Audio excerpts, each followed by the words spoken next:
యేసు రక్తమే జయం పరిచర్య. Praise the Lord. ఏప్రిల్ 27వ తేదీ 2025.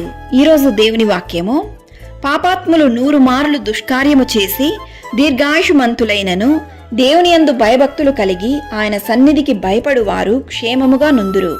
ప్రసంగి 8వ అధ్యాయం 12వ వాక్యము. అవును క్రీస్తునందు ప్రియులారా, పాపం చేసేవారు అన్ని విధములైన లోక ఆశీర్వాదములతో సంతోషంగా ఉన్నప్పటికీ అది శాశ్వతం కాదు. ఈ లోకాశ, ధనాశ, నేత్రాశ అన్ని వృధానే. పాపాత్ములు 100 మారులు తప్పు చేసినను దేవుడు అన్నిటినీ చూస్తూనే ఉన్నాడు. ఆయన అన్నిటినీ గమనిస్తూనే ఉన్నాడు. ఆయన తగిన సమయమందు వారి వారి క్రియకు తగిన ప్రతిఫలమిచ్చును. పాపము వలన వచ్చు జీతము మరణము. అటువంటి వారిని నరకంలో త్రోయబడుదురు. అక్కడ అగ్ని ఆరదు, పురుగు చావదు. దేవుడు ఈరోజు ఈ వాక్యం ద్వారా నీతోనే మాట్లాడుతున్నాడు. ఆయన నిన్నే హెచ్చరిస్తున్నాడు, జాగ్రత్త. ఆయన యందు భయభక్తులు కలిగిన వారు ఏ కొదవయు ఆయన పెట్టడు. ఆయన అట్టి వారిని రక్షించును, ఆయన కాపాడును.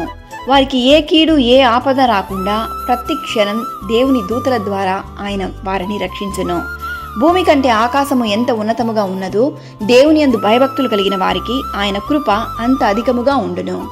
కావున దేవుని యందు భయభక్తులు కలిగి జీవించి ఆయన ఆశీర్వాదమును పొందుకొనేదము. దేవుని సన్నిధిని వెతుకుదము. దేవుడు మిమ్మల్ని ఆశీర్వదించి దీవించును గాక. ఆమేన్. God bless you.